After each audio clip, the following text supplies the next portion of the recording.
What's up, guys? We're going to do another kind of like deep dive session here on a topic that I enjoy thoroughly, one that I tend to share a lot of commentary on through LinkedIn or my other social medias, and that is King Kong Godzilla battle of Walmart and Amazon. So it's been about like 2 years actually since Walmart had purchased Jet.com. And to me, that kind of marks the start of the battle between these two companies. And why I say that kind of started the direct battle is because before 2016, Walmart, quite honestly, like abandoned their e-commerce site. They just were not focused on it. They let Amazon kind of deal with that, and they were worried about in-store revenue and in-store growth. But 2016, when they bought Jet.com, and that was somewhere in, I believe, early August 2016, that kind of marked a change in kind of strategic initiatives. And Walmart wanted a piece of, the 10% of the retail market that e-commerce represents. They make that acquisition.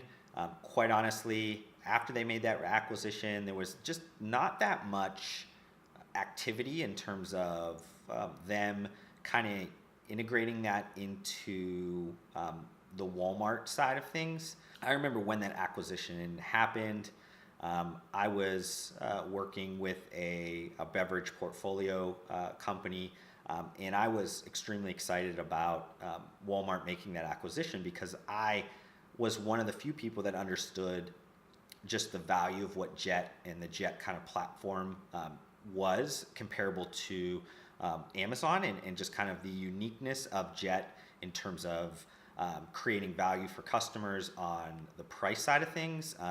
Also from they had the things that, were convenience oriented, maybe not at the level of an Amazon, but they had a lot of things that were very value based kind of functions that would be perfect for Walmart. Now, Amazon obviously sees that. They see Walmart kind of posturing up a little bit on the e-commerce side, and they say, okay, what do we do now? They go out and buy Whole Foods in 2017. There's only about 3% of the annual grocery sales are on e-commerce right now. So Amazon saw a big opportunity to cut into the biggest U.S. Grocer, which is Walmart, and kind of attack them on one of their strongest legs. So that kind of brings up, a question. It's been 2 years since the start of the battle. Has Walmart become more like Amazon in the last 2 years, or has Amazon become more like Walmart in the last 2 years?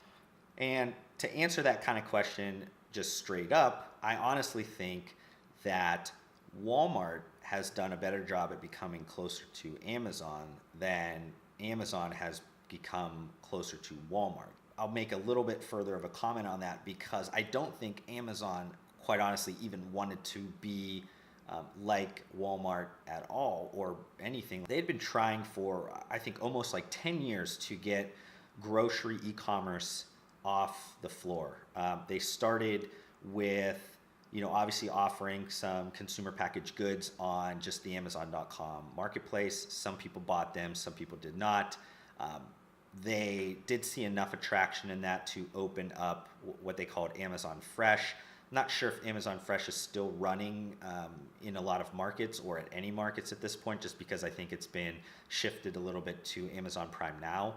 But Amazon Fresh started in Seattle as a test market. It didn't do very well, or not well enough for it to expand out. And not until I think, first couple years of the 2010s did they change it over into a couple different markets. And quite honestly, like Amazon in general, like they did not want to be in stores. They wanted the grocery buying experience to be what they call like pure play.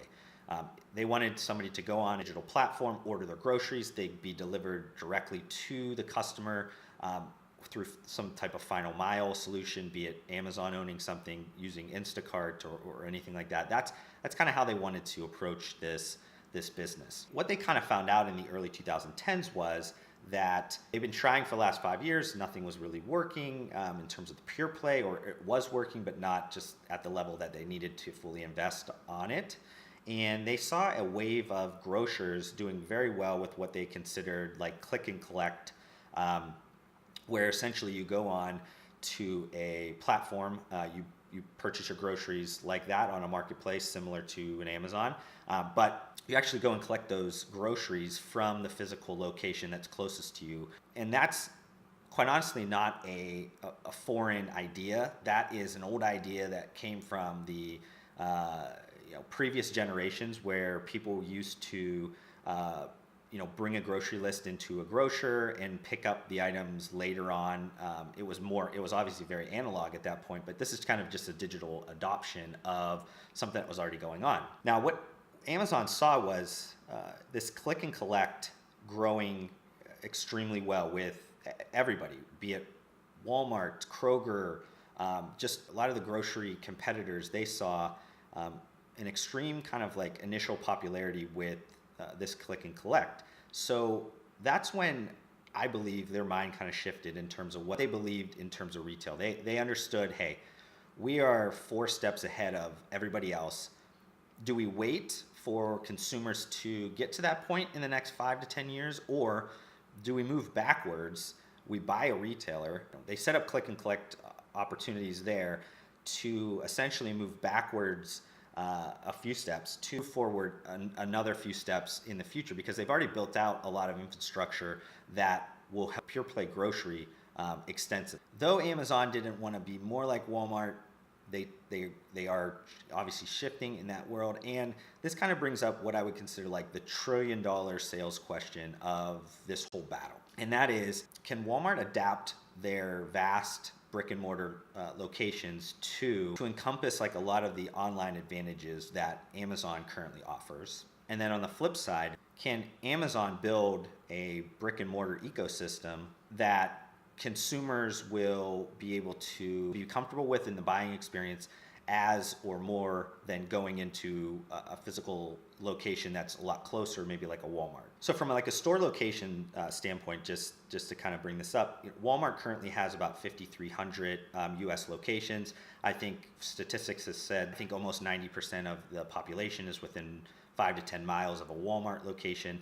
So they're set up very well from a brick and mortar location perspective. Amazon, on the other hand, only has about 500 locations. Vast majority of those locations are Whole Foods locations, and then they have a few bookstores and different other concept stores that they have around the country. So primarily why I kind of bring up the store locations is because currently we're in the kind of the click and collect phase of retail. Locations matter a lot. They matter. I think click and collect is going to kind of continue to grow over the next 3 to 5 years until there's some other technological advances that take the element of maybe driving away, or the element of having to touch and feel your groceries before you actually finish the transaction. And then, Amazon only having the 500 locations.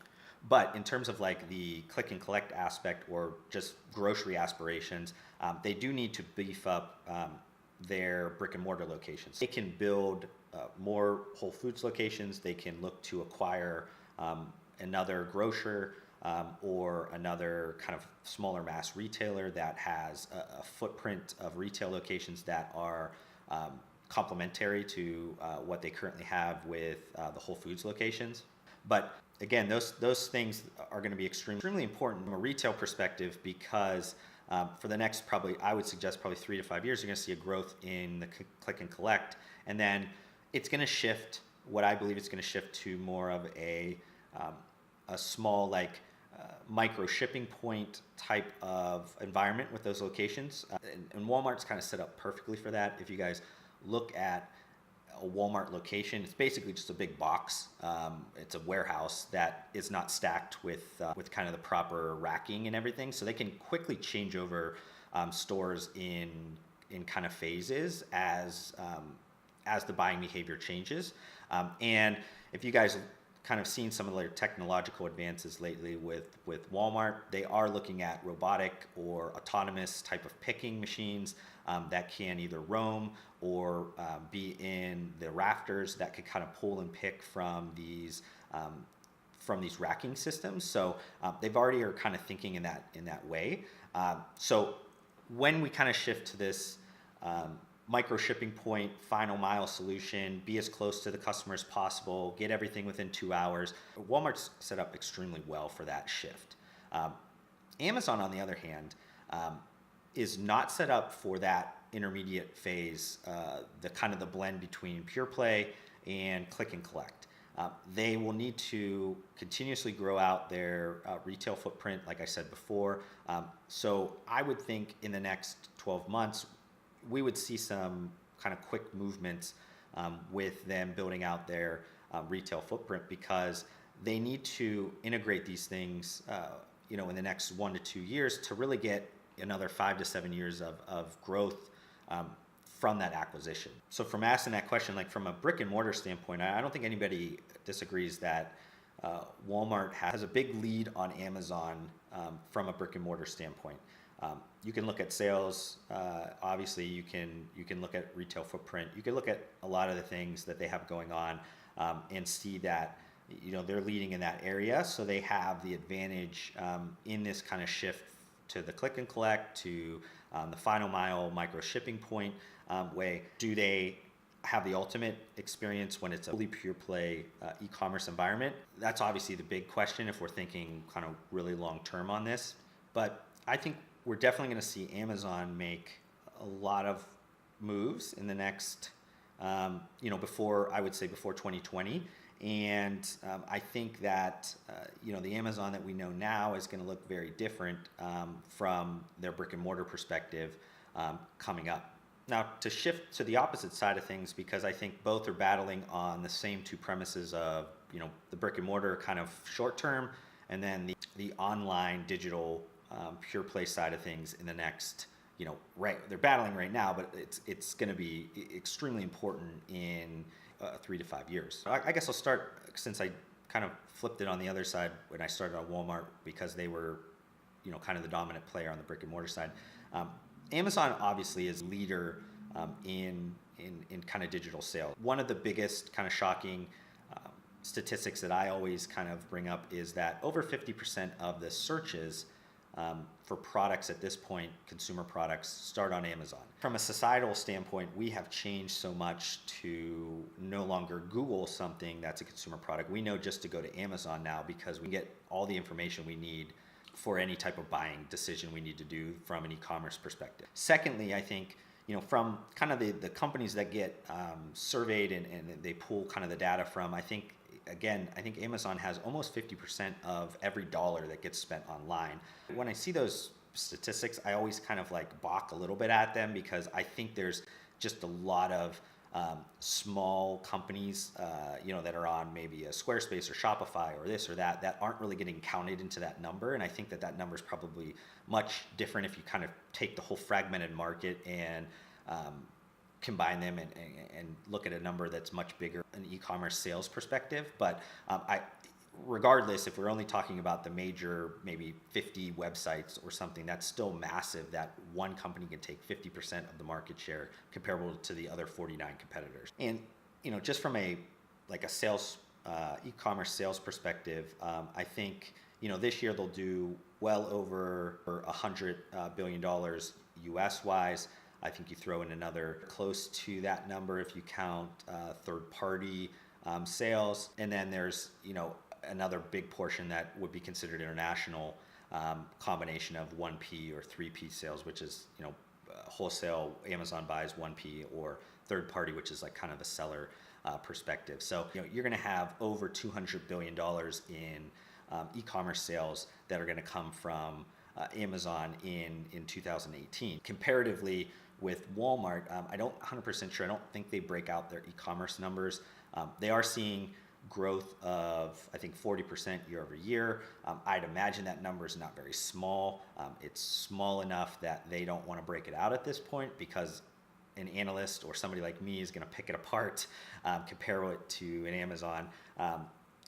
I just did that with a Target number that just came out, and it just doesn't look very good when you do report the actual number, because you find out they're 3% the size of Amazon or something, and you take that into consideration when they do put numbers out there, 40% growth year over year and things like that. It just changes your perception of those numbers, but growing very fast on e-commerce. They've made what I believe is a lot of really good culture or perception changing acquisitions lately. They bought ModCloth, they bought Bonobos, they bought Moose Jaw. They bought a lot of these brands that are kind of, I don't know how to explain it, like a little bit higher than middle class type of retail brands or retailers, and kind of integrating that into their new Walmart.com experience. Obviously the look and the feel of Walmart.com has changed a lot. They made this change earlier this year, I believe, and they've seen sales really do well with the change of the user interface and user experience. But I think there's also a lot going on with the back end of Walmart.com that they gained from that acquisition 2 years ago with Jet. A lot of the integrations, a lot of the tech under the hood of Jet were built into this Walmart.com. And though Jet.com is still its own kind of company, I honestly think they're going to kind of shed that brand name eventually and just move it into Walmart.com, because that's their only really player in this to erode some of the really big numbers that Amazon has, or just kind of the buying behaviors that Amazon has created from the e-commerce side. So lastly, I'm going to say like kind of the wild card aspect of this kind of battle between the two, and that's going to come from just what I would consider like Amazon having this ecosystem like that Walmart can't compete directly with unless they bring on partners. Sometimes the partners that they have to bring on are actually kind of dangerous to bring on, because like a Google, you bring on Google to help you with some of your smart speakers or those types of things, where you build in integrations to make sure that people are purchasing through voice through Walmart.com. Google has access to all of that data, and I think at this point Google is definitely not going to sit on their hands long term from a shopping perspective. They're going to eventually take another swing at it and revamp their shopping app. I think they just opened up or are going to open up their first retail location. So long term, I'm not sure that partnership is probably the best for them. It puts them in a pretty compromising position when it comes down to it in terms of their data. And if you saw, even recently, Walmart talking about coming out with their own video service and coming out with a lot of what I call like defensive strategic move, try to get value added wild card things that can compete with what Amazon has already built. Amazon has this massive ecosystem that is similar to an Apple, and why Apple has been so successful lately with their apps and services aspect of their business. Similarly, with Amazon, their ecosystem is built on a very large business that's going to be a $100 billion business in their cloud services, their AWS. Then you have, because of how popular the platform is from a search perspective, a commerce perspective, you have probably another $100 billion business in their ad business, their AMS, AMG, all that kind of stuff. And then you have all these kind of other things that, though don't really make money on their own, they add a lot of value to this Amazon Prime aspect that over 100 million people currently are members of. And this 100 million strong are $100 plus to be into a kind of a club that gets them free shipping, and they are rewarded to kind of use that as much as they can to make sure they get the value out of it. They probably are watching Amazon Video, they might be doing Amazon Music, they might be doing a lot of other things, but their main purpose on this is they want to get the free shipping. This ecosystem has been strengthened over time because of the brilliant move of somebody at Amazon that decided, let's do an Amazon Prime Day. And that is kind of their membership drive to get the Amazon Prime members to get in there.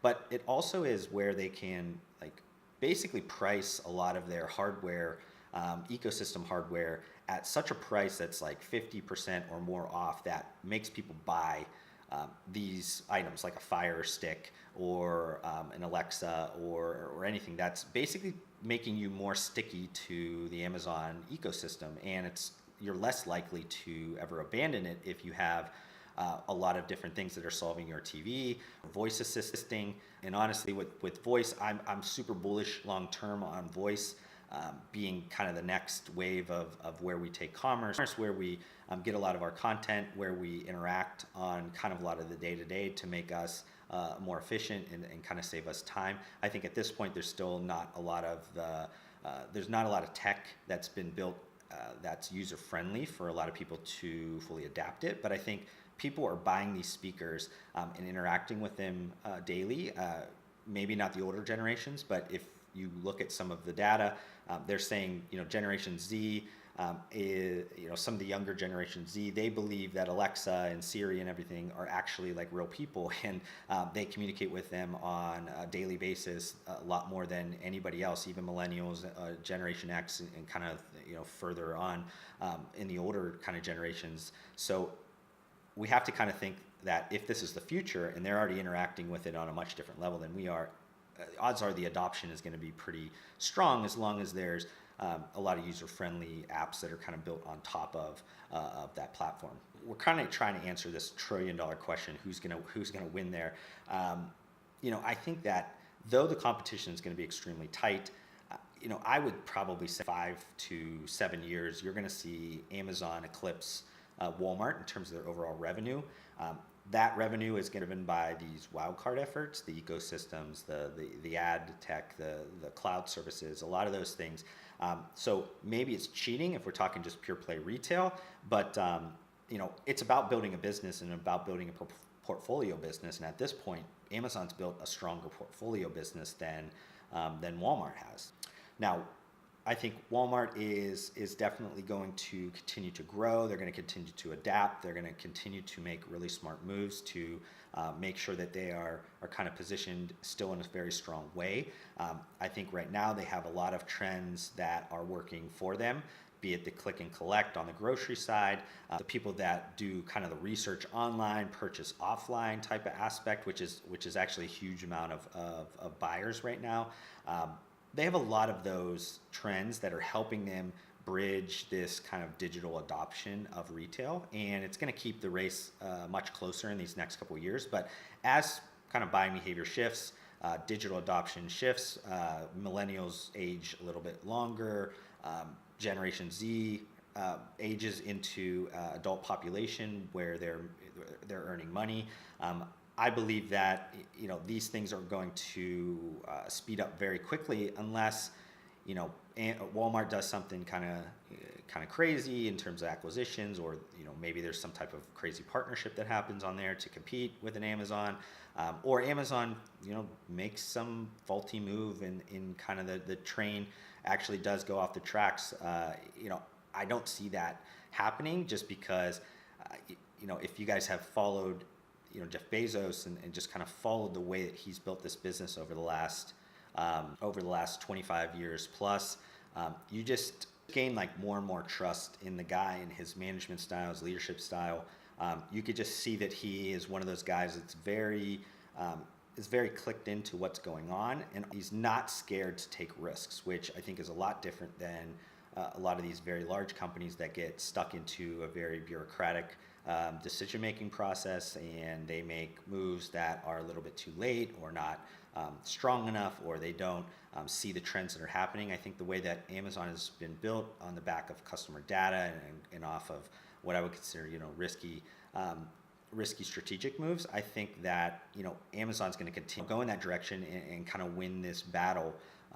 So in the next probably couple of months, I'll definitely probably dive into separate sections of this Amazon Walmart thing. I'm sure there's going to be a lot of news, things that I want to cover, but I thought this was probably a good kind of introduction, just because it is kind of about 2 years ago that this one-on-one battle kind of started on a more kind of direct, fierce way. So if you guys have listened this long, You guys definitely need to give this one a thumbs up. I know this one is a little bit longer of a video than I normally do, but such a big topic that there's so many moving parts. I thought we definitely needed to cover them a little bit more. And if you guys have not done this so far, make sure you guys are hitting the subscribe button so you guys don't miss any of my videos that are getting launched. And I don't charge for any of this kind of content. You guys can obviously use this however you want your businesses to make strategic moves. And in return for this content, all I ask is that you guys tell a friend or a colleague to grow this community a little bit bigger and stronger. And I want to thank you guys again for your time, and I'll see you guys on the next one.